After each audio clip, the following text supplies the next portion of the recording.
Sekalian, apa kaitan dengan akikah? Apa kaitan akikah ini? Satu, berilah nama anak yang baik. Ismail alaihissalam nama yang baik. Ibu bapak kasih nama yang baik anaknya. Ada lagi orang biasa berkata, apa arti sebuah nama? Bayangkan kalau kita tidak punya nama semua di sini. Yang paling repot pilkada, pil caleg, tidak ada namanya. Pilih saya, siapa? Anu.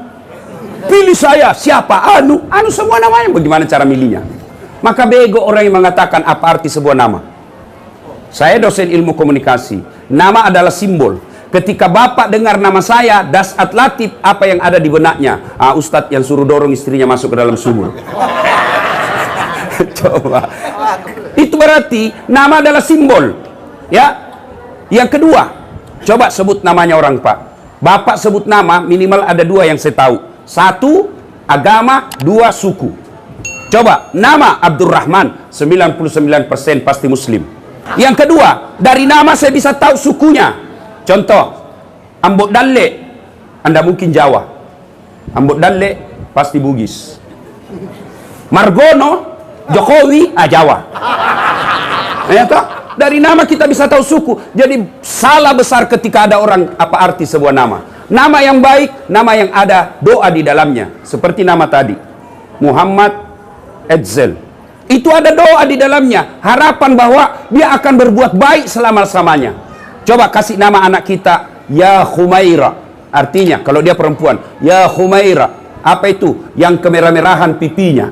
Nah, coba dipanggil. Misal kasih nama anak kita seperti nama sahabat lah. Nah, saya kasih kau nama Sumayyah kalau dia perempuan. Siapa Sumayyah, Mak? Ini Sumayyah, manusia pertama yang syahid membela agama Allah, dipaksa mengatakan Muhammad pembohong, Muhammad penipu, tapi dia tidak mau. Akhirnya dibunuh oleh Abu Lahab. Dialah Sumayyah, manusia pertama yang jihad mempertahankan imannya. Saya mau seperti Sumayyah, nak. Saya kasih kau nama Khalid. Siapa ini Khalid? Inilah sahabat Nabi yang tadinya memerangi Nabi. Setelah dia masuk Islam, seluruh jiwa raganya dia perjuangkan Islam sampai akhir hayatnya, sehingga tidak satu jengkal pun badannya tidak ada bekas perang di dalam badannya. Saya mau kau itu nak bela agamamu nanti. Ya, mantan-mantan cinta bola, nak, saya kasih kau nama Lionel Messi supaya apa kau jago main bola. Apa mau jago main bola? PSSI sampai sekarang masih ribut. Apa yang kita kasih nama-nama yang baik, ya? Yang kedua, kewajiban orang tua setelah kasih nama yang baik adalah memberi makan. Soal makan, tuan-tuan, puan-puan, jangan cemas. Makan ini Allah yang jamin. Sekarang banyak orang korup, banyak orang menghalalkan segala cara, banyak orang menipu gara-gara apa? Untuk perutnya anaknya. Demi Allah, tolong tunjukkan saya di Palembang ini yang mati gara-gara kelaparan anaknya. Ada, Ibu? Ada kira-kira di Palembang ini yang mati kelaparan? Tidak mungkin. Kenapa? Karena kita punya sifat tenggang rasa. Tapi yang mati gara-gara narkoba, yang mati gara-gara perkelahian, yang mati gara-gara khamar, pasti banyak. Berarti perut bukan urusan kita. Urusan kita adalah mendidik anak. Yang ketiga, kewajiban orang tua. Setelah kasih nama, yang kedua memberi makan, yang ketiga mendidiknya. Dari tiga kewajiban orang tua ini, ternyata kita terlalu sibuk dengan perut, tapi kita lupa mendidik anak. Padahal yang paling sulit buat orang tua adalah mendidiknya. Saya kasih contoh. Ibu-ibu, bu, apa makanannya? Tahu cicak, Ibu? Tahu cicak? Tahu. Apa makanannya cicak, Ibu? Nyamuk. Apa makanannya cicak, Pak? Nyamuk. Masuk akal enggak? Cicak di dinding, nyamuk terbang. Satu di dinding, satu terbang. Di mana ketemu? Tidak ada terminalnya. Tapi Allah Maha Kaya. Dengar lagu kita waktu kecil. Cicak-cicak di dinding, diam-diam merayap. Diam-diam saja merayap. Datang seekor nyamuk. Nyamuk yang datang. Allah perintahkan, kau nyamuk, terbang kau masuk di mulutnya itu nyamuk. Masuk di mulutnya itu cicak. Allah yang perintahkan. Diam-diam merayap. Datang seekor nyamuk. Lagu tidak berkata cicak lompat ke nyamuk. Setengah mati cicak, kasihan. Ayo, Allah yang Maha Kaya. Jadi bapak jangan cemas soal makanan. Allah yang ngatur rezekinya. Yang ketiga, mendidiknya ini yang susah. Bagaimana cara mendidik anak? Silakan baca buku riset penelitian mendidik anak. Silakan baca majalah psikologi pendidikan. Silakan. Tapi sesat dan keliru ketika bapak tidak membuka Quran. Bagaimana Quran dalam mendidik anak? Baca surah Luqman, mulai dari 16 sampai 23. Di situ jelaskan, ya bunayya la tusrik billah. Wahai anakku, jangan kau menserikatkan Allah. Berarti yang pertama didik anaknya tentang akidah. Bagaimana cara memperkenalkan akidah? Anak-anak kita senang dengan lagu. Coba lihat, lagu-lagu kita dulu waktu kecil kan, ada lagunya begini. Topi saya bundar, bundar topi saya. Kalau tidak bundar, bukan topi saya. Ganti itu kalimat akidah. Tuhan saya Allah, Allah Tuhan saya. Kalau bukan Allah, bukan Tuhan saya. Itu ganti. Ibu-ibu mestinya itu ibu-ibu dulu, mohon maaf ya. Ibu-ibu dulu kan bagus-bagus itu lagunya. Iya toh? Pulang suaminya capek, dia sambut lagunya. Bila kamu di sisiku, hati rasa syahdu. Itu ibu-ibu dulu. Masuk rumahnya berantakan kamarnya, mau marah suaminya, nyanyi lagi. Istrinya nyanyi lagi. Insaflah wahai manusia, bila dirimu bernoda. Itu lagu-lagu dulu, ibu-ibu dulu. Sekarang ibu-ibu lagunya apa? Yo ayo, yo ayo, yo ayo. Ayo apa? Ayo poligami. Ayo. Pulang suaminya capek-capek, apa lagunya? Lai lai lai lai lai lai, panggil aku si Jablay. Abang jarang pulang, aku jarang dibelai. Disambung anaknya yang masih gadis. Pulang-pulang ku berbadan dua. Mana anak Anda rusak? Lagunya aja sudah rusak. Ya, coba ibu, lagunya lebih. Ini Agustusan. Jaga istri-istri di bapak, Pak. Sebentar lagi Agustusan. Biasanya ibu-ibu ada lomba senam, lomba olahraga. Apa ibu-ibu dilarang olahraga? Olahraga ibu supaya sehat, suamimu tahan di tempat tidur. Olahraga silakan, tapi jangan campur sama laki-laki. Ini 17-an, apa lagunya? Putar ke kiri nona, putarlah ke kiri, kiri. Dongo. Tahu dongo? Beleng-beleng. Tahu beleng-beleng? Dongo. Tahu dongo? Beleng-beleng. Itulah ibu-ibu dibodoh-bodohi. Coba bayangkan. Ini di kantor, mudah-mudahan tidak ada di kantor pemerintah. Perempuan di depan, pakai jilbab tapi jilbab sempit. Laki-laki di belakang, suaminya orang. Apa senamnya? Ibu-ibu senamnya. 1, 2. Bapak-bapak suaminya orang di belakang. 3. Nggak tahu, saya sirusin ibu. Nah, ibu bapak, saudara-saudara sekalian. Yang ketiga, pendidik anak. Pertama, didik anak kita melalui akidah. Bagaimana akidah itu? Perkenalkan dengan lagu-lagu. Anak-anak usia kecil itu, usia TK itu senang lagu. Coba lihat anak-anak kalau dikasih lagu, cepat sekali menghafal. Maka ibu-ibu perkenalkan lagu-lagu tauhid, perkenalkan lagu-lagu akhlak. Pada zaman dahulu, saya waktu kecil, saya bisa tahu sejarah Nabi melalui lagunya ibu saya. Pada zaman dahulu kala, pada zaman jahiliyah. Sambil cuci piring itu, saya tanya, kenapa mak zaman jahiliyah? Lahirlah seorang rasul yang terakhir dan mulia. Saya tanya lagi, siapa namanya mak? Nabi Muhammad namanya. Siapa nama ibunya? Siti Aminah ibunya. Bapaknya siapa? Abdullah nama ayahnya. Di mana tinggal? Di Palembang atau Makassar? Madinah tempat tinggalnya. Terus kenapa mak? Setelah dewasa diangkat menjadi rasul. Siapa yang angkat? Pak Wagub atau Satpol PP? Polisi setengah. Oleh Allah yang kuasa. Allah itu siapa mak? Pencipta alam semesta. Itu dari lagu. Oh, saya bangga ini Pak, senang saya Pak. Bapak tahu deh itu Barasanji. Barasanji ini menceritakan sejarah hidupnya Nabi. Coba kalau saya di tanah kelahiran saya dari tanah Bugis, dibaca Arabnya, dibaca juga bahasa Bugisnya. Muhammad sallallahu alaihi wasallam alaina matot tepingi waju wajunna alaina matopan re. Artinya Muhammad itu dia yang tempel baju-bajunya, kalau robek dia yang bersihkan tempat tidurnya, dia sediakan sarapannya supaya suami tahu bahwa itulah Rasulullah. Dia sediakan sendiri sarapannya. Bantu itu istri. Jangan mentang-mentang camat semua istrinya yang kerja. Nggak mau lagi kerja. Saya nggak boleh cuci piring, saya camat. Kenapa kalau kau camat? Kau jadi camat karena kau disuka sama bupati. Biar bupati suka kau, kalau suami istrinya bupati tidak suka kamu, nggak jadi camat kau. Nah, itu jangan ada sombong. Itu Rasulullah. Maka bagus tadi, dari kecil awal kita sampaikan barasanji sejarah hidupnya Rasulullah, dengan harapan tentunya anak kita besar bisa punya pribadi seperti Rasulullah Muhammad SAW. Nah, ibu bapak, saudara-saudara sekalian, berikutnya, lalu bagaimana peran istri? Peran istri dalam mendidik anak ini sangat penting. Kenapa? Suami lebih banyak di luar, kitalah istri yang bertanggung jawab. Ibu bapak, saya mau tanya supaya ini penting, bahwa ini anak soleh, penting sekali. Suatu kali Nabi pergi ke suatu tempat. Begitu sampai di pemakaman, Nabi lewat pemakaman untuk menuju tempat itu. Nabi lalu bersabda, saudara-saudara sekalian, langkahkan kakimu dengan cepat. Sahabat kasih langkah kakinya cepat sampai tujuan.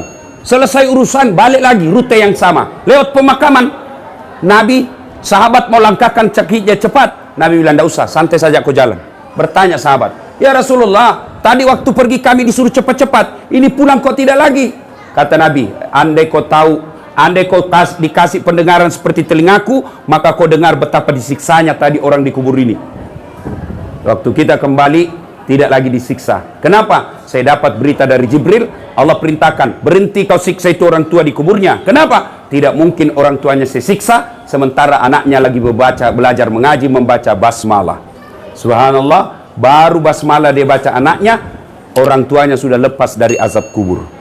Tuan-tuan, puan-puan yang saya hormati, nih rumah yang mewah ini, subhanallah, dihitung jari rumah yang mewah seperti ini, ya, mobil bagus, harta banyak, tapi begitu ibu meninggal, apa ini rumah kita bawa ke kubur? Ibu-ibu meninggal, siapa yang doakan? Kalau ibu meninggal, siapa doakan? Suami. Baru 3 bulan dia kawin lagi. Ayo, ada kawan saya pergi tanah suci pak, meninggal istrinya, bengkak matanya menangis. Wih, hebat betul, jarang-jarang laki-laki bengkak matanya kalau istrinya meninggal. Menangis, Ustadz, rasanya saya tidak bisa lagi lanjutkan usaha saya. Istri saya ini yang paling berharga mengurus bisnis saya. Rasanya tidak bisa lagi saya lanjutkan hidupku. Sabar pak, sabar pak. Baru beberapa bulan, saya pergi jogging. Ketemu saya di tempat jogging, ada perempuan ikut muda, putih, tidak pakai jilbab. Saya tanya, Pak Haji, siapa itu? Dia bilang, yang baru Ustadz. Baru 4 bulan lupa sama istri. Ayo bu, siapa yang doakan ibu kalau sudah wafat? Anak. Bapak-bapak, siapa yang doakan kalau bapak meninggal? Siapa? Istri, dia ambil orang kalau dia masih muda. Kecuali dia sudah janda tua, tidak ada yang mau ambil, ya. Kalau masih muda pasti. Lalu siapa yang doakan kita? Anak-anak kita. Alangkah bahagianya ketika usia senja, anak kita gantian. Kita tabung. Tahun depan kita umrohkan bareng-bareng orang tua kita. Itu anak yang soleh. Berapa banyak orang yang saya lihat dimuliakan di kantor, dicium tangannya sama pegawainya, dibukakan pintu mobilnya ketika dia turun. Semua orang panggil dia dengan penuh kehormatan. Sampai di rumahnya mau dilempar sama anaknya masih SD. Ini orang miskin, orang seperti ini. Orang kaya bukan yang banyak rumahnya, sekedar banyak rumah, bukan. Orang yang kaya punya anak soleh dan soleha. Selalu kita berdoa, Rabbana atina fid dunya hasanah. Ya Allah, berikan saya keselamatan di dunia. Apa yang disebut keselamatan di dunia? Menurut para ahli tafsir Al-Quran, keselamatan di dunia satu diantaranya adalah punya anak yang taat. Alangkah bahagianya kita kalau diperintah anak kita, nak, kau pulang jam 5 ya, belum jam 5 sudah ada di rumah. Alangkah celakanya orang tua, anaknya sudah jam 10 malam belum ada di rumah. Ditelepon di reject, ditelepon dimatikan. Jam berapa dia pulang? Jam 3 subuh, lompat pagar, gadis. Orang tua paling miskin itu.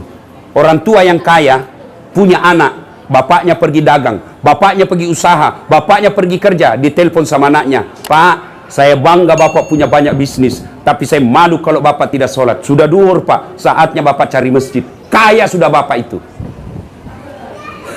Pergi ibunya ditelepon sama anak gadisnya, mak lagi di mana? Saya lagi arisan nak.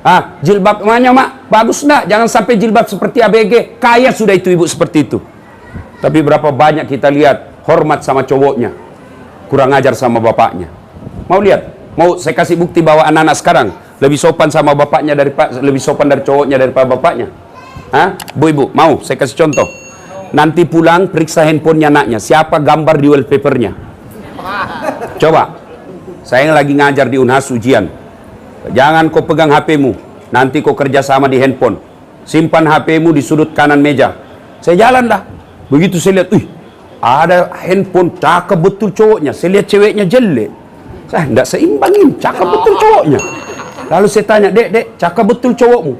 Ustadz tidak gaul, bukan cowokku itu. Siapa ini? Lee Min Ho. Siapa Lee Min Ho? Artis Korea. Saya bilang, dia kenal kau, dek? Tidak. Pernah kau dikirimi pulsa? Tidak. Pernah kau di miss call? Tidak. Bodoh. Seperti itu. Bapakmu dong. Bapakmu yang biayai kamu. Bapakmu antar jemput kau sekolah. Bapakmu yang kasih kau kamar. Bapakmu yang sekolahkan kamu. Ganti itu. Fotonya bapakmu kau simpan situ. Tunggu dulu, Ustaz. Dia carilah fotonya bapaknya di HP-nya. Sudah terhapus, Ustaz. Inilah nasib kita, Pak. Kasihan kita cari nafkah anak kita lebih sopan sama cowoknya daripada kita. Dipanggil sama mamanya tidak pernah menjawab. Nak, jemput saya nak. Bapakmu tidak bisa jemput saya. Apa jawaban anak kita yang tinggi sekolahnya? Capek mak, kita baru pulang kerja. Giliran ceweknya, calon istrinya yang telepon. Bang, telepon saya. Tunggu Dinda, 10 menit saya datang. Itu ku coba lihat. Miskin kita kalau punya anak seperti itu. Ya, itu model anak durhaka yang masih sekolah. Bagaimana model punya suami? Lain lagi modelnya, Pak. Kurang ajar sama mertuanya. Kurang ajar sama bapaknya. Datang mertuanya baru 1 jam langsung ditanya, kapan pulang, Pak? Baru duduk bapaknya, suaminya datang. Ngancam suaminya. Baru keluar dia telepon, di mana kau? Suaminya dijadikan tahanan kota. Wajib lapor 24 jam. Di mana kau? Di kantor. Bohong, tolong video call. Coba. Ada sini suami takut sama istrinya? Ada. Berhenti kau jadi laki-laki. Apa mau takut sama istri?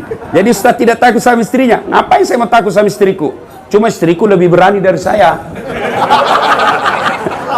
Ngamuk dia, Ustaz. Biar aja kalau dia ngamuk. Dia pecahkan piring. Sudah. Kalau dia pecahkan piring 1, pecahkan 1 lusin. Kenapa? Piring boleh dibeli. Harga diri sebagai suami tidak boleh diinjak-injak istri. Allahu Akbar.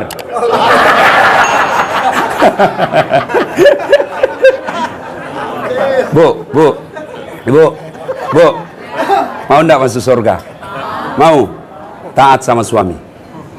Biar ibu jidatnya sholat, Senin Kamis dia puasa, tadarus tiap hari 1 juz, tiap malam dia tahajud, tapi kurang ajar sama mertua dan suaminya. Demi Allah kata Nabi, jangankan kau masuk surga, baunya surga kau tidak akan dapat. Ya marah-marah, Bu. Sahabat kau suruh panggil saya. Ayo. Ya maka Ustaz, suamiku selingkuh, tidak ada urusan. Ustaz, suamiku pemabuk, itu enaknya jadi perempuan Islam, tidak menanggung dosa suami. Beda kami suami-suami, meskipun kami penghafal Quran, ketua majelis ulama, tapi istrinya tidak pakai jilbab, istrinya tidak sholat, istrinya tidak puasa, meskipun suaminya ketua majelis ulama. Kata Allah, ku ampusakum wa ahlikum narani. Bapak, masuk kota manis neraka itu istrimu. Itu ditanggung ibu. Beda kalau perempuan, ya, suaminya tukang mabuk, suaminya pengedar narkoba, suaminya bahkan tukang koruptor, tukang tipu, tapi istrinya baik agamanya. Kata Allah, tidak ada urusan dengan suamimu, biarkan dia dalam neraka. Bu, nih ada 7 pintu surga, tadkhulul jannati bisalam. Silakan ibu pilih mana kau mau masuk surga di situ. Mau jannatul firdaus silakan, mau jannatul naim silakan, tidak ada urusan dengan suamimu. Tuh enaknya jadi perempuan Islam. Makanya jangan suka ngomel-ngomel. Bu. Ya, jelas, Bu ya, jelas. Kira gampang jadi suami. Kita di luar setengah mati cari proyek, dimaki-maki kontraktor, dimaki-maki sama gubernur, dimaki-maki sama kepala dinas. Untuk apa? Supaya kita dapat proyek, supaya istri bisa pakai mobil, supaya istri punya tidak rusak itu kulitmu kau jalan, dilindungi kau dengan kasih AC rumahmu, dikasih kau berlian supaya saudaramu hargai kamu. Itulah kerjanya laki-laki. Maka hargai suami. Beda itu. Suatu kali Rasulullah sallallahu alaihi wasallam didatangi ibu-ibu, demo dia. Ternyata sumbernya dia mau mengadukan suaminya. Kata Nabi, kau sabar, karena kau tidak akan menanggung dosa-dosa suamimu. Itulah hebatnya jadi perempuan Islam. Cuma kita juga, bapak-bapak, jangan hianati istri. Alasan rapat, ternyata pergi merapat. Hei, Pak. Pak, masih ingat? Waktu kita menikah, saudara Dasat Latif, saya nikahkan engkau dengan anak gadisku Naura Siddiqah Nasrun dengan mahar seperangkat alat sholat tunai karena bukan karena gubernur, bukan karena wagub, bukan karena kapolda, bukan karena presiden, tapi siapa yang kita jadikan gadai? Siapa? Allah. Allah yang kita gadaikan untuk menghalalkan anak gadisnya orang. Lalu kita hianati. Pantas 30 tahun kau cari nafkah, tidak bisa kau lepas dari kredit. Kenapa? Kau hianati istrimu. Ada 30 tahun cari kerja, tidak bisa hidupnya baik. Kenapa? Kau tipu istrimu. Wanita yang paling setia mendampingimu. Siang malam, dia tinggalkan keluarganya, dia tinggalkan ibunya, dia tinggalkan bapaknya, dia tinggalkan tanah kelahirannya, datang merantau ke Palembang untuk ikut sama suaminya. Ternyata sampai di Palembang dihina dan dimaki-maki sama suaminya. Pantas hidupmu susah. Kenapa kau tidak menghargai orang yang setia mendampingimu? Bapak-bapak tahu berapa istrinya Nabi? Berapa? 11. Ini pertanyaan paling tidak senang ibu-ibu. 11 istri Nabi, Bu. 11 Pak. Meskipun kita cuma punya kuota 4 giga. Ibu, dalam rumah tangga itu kan ada 4 tipe, Ibu. 4 rumah tangga itu dalam Quran ada 4 macam. 1, suaminya beriman, istrinya kafir. Ya, ini Nabi Lut alaihissalam. Yang kedua, istrinya beriman, suaminya kafir. Ini Fir'aun laknatullah alaih. Yang ketiga, istrinya kafir, suaminya kafir, Abu Lahab. Yang keempat, istrinya beriman, suaminya beriman, Ibrahim alaihissalam. Ibu kira-kira pilih mana? Rumah tangga yang bagaimana? Ibrahim alaihissalam. Tapi ibu tahu, Ibrahim itu 2 istrinya. Tidak usah Ustaz, langsung dia bilang ibu-ibu di depan saya. Tidak usah Ustaz, Fir'aun saja. Bapak, saudara-saudara sekalian. Nah, Rasulullah itu 11 istri beliau. Tapi dari 11 istri beliau, tidak ada pun satu istri beliau mengatakan, saya nyesal nikah sama kaum Muhammad, rugi saya nikah sama kaum Muhammad. Semua senang. 11. Kita 1 istri menderita lahir batin. Coba, mau tahu sifatnya Rasulullah? Pak Nova, Rasulullah itu mandi junub sama istrinya. Kira-kira Bapak mandi junub berapa kali 1 bulan? Coba, saya waktu pengantin baru mandi junub sama istri saya peluk dari belakang, angkat ketek saya, dan lagi waktu pengantin baru sudah ada anaknya, dia bilang, Ustaz mandi junub lagi sama-sama, dia geli. Itu Rasulullah Pak. Coba, yang kedua sifat Rasulullah itu, Rasulullah kalau minum itu minum seteguk, dia kasih lagi istrinya. Coba, seteguk dia minum kasih lagi istrinya. Hebatnya, bekas bibirnya istrinya dia minum Rasulullah. Misal Aisyah dia teguk di sini, maka dia minum di sini. Bekas bibir gelasnya itu, di gelasnya bekas bibirnya Aisyah dia minum. Bismillahirrahmanirrahim. Kira-kira Bapak kalau minum bekas bibirnya istri? Busuk betul mulutmu. Subhanallah. Itulah Rasulullah sallallahu alaihi wasallam. Maka wajar beliau sangat dicintai oleh istri-istrinya. Nah, ibu-ibu, tuan-tuan yang saya hormati, berikutnya saya perlu jelaskan, ini akikah, gunting rambut. Itu sunnah, ya. Ketika cucu dan anak-anak Rasulullah lahir, itu bagaimana cara Rasulullah? Dia cukur gundul rambutnya, cukur gundul. Setelah itu rambut yang gundul sudah dicukur itu ditimbang, lalu beratnya itu dinilaikan emas. Tadi ini Ananda ini saya lihat Muhammad Edsel ini kan rambutnya masih tipis. Itu kalau dicukur kira-kira tidak sampai 1 gram. Nah, kalau dia anaknya lahir kribo, banyak rambutnya, dicukur, timbang, 2 gram. 2 gram itu dinilaikan dengan emas. Kalau emas 2 gram berapa? Anggaplah 1,5 juta. 1,5 juta itulah yang disedekahkan kepada fakir miskin. Ibu bapak, saudara-saudara sekalian, pada akhirnya kekayaan kita adalah anak yang soleh dan soleha. Saya banyak melihat ketika meninggal, luar biasa, bunga kembang belasungkawa, koran TV mengumumkan. Tapi beberapa bulan kemudian tertulis depan rumahnya, rumah ini mau dijual. Kenapa? Anak-anaknya bertengkar gara-gara warisan. Nah, ini orang tua miskin ini. Tapi berapa banyak juga orang tua saya lihat anaknya seperti saya 14 bersaudara Pak. Saya anak ke-13. Ibu saya tidak tahu bahasa Indonesia, tapi alhamdulillah tiap bulan dapat gaji 14 juta 1 bulan. Dari mana? Dari anak-anaknya. 1 anak 1 juta. Dia bilang ibu saya, seandainya saya tahu begini, saya tambah lagi anakku. Maka bapak ibu-ibu buat banyak-banyak anak ya, doakan supaya anak yang soleh dan soleha. Tuan-tuan, puan-puan yang saya hormati, inilah tausiah kita, mudah-mudahan ada manfaat. Terima kasih Pak Nova, yang seingat saya belum lahir anak beliau sudah menghubungi saya. Makanya saya kemarin masih ada di Kuala Lumpur, Malaysia. Itu saya diminta ceramah di Sabah. Wali kotanya Sabah, dan ternyata keturunan orang Bugis, minta saya hadir hari ini di Tawau untuk ceramah tabligh akbar. Tapi saya bilang, saya ingat Pak Nova masih 4 bulan yang lalu itu dia minta. Tidak enak saya tinggalkan ini acara. Ya, alhamdulillah saya bisa hadir di tempat ini.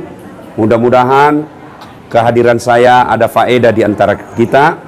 Dan yang penting, kita doakan Ananda yang baru di akikah hari ini mendapat hidayah dan pertolongan dari Allah Subhanahu wa taala, kemudian menjadi anak yang soleh, yang kemudian menjadi kebanggaan buat orang tuanya, yang tidak henti-hentinya memperjuangkan kebenaran, sehingga nanti di akhirat kita berkumpul bersama Rasulullah meminum air di telaga Al-Kautsar. Demikian, sebelum kita akhiri, mari kita kirimkan suratul Fatihah kepada Rasulullah Muhammad sallallahu alaihi wasallam, khasiat dan keutamaan.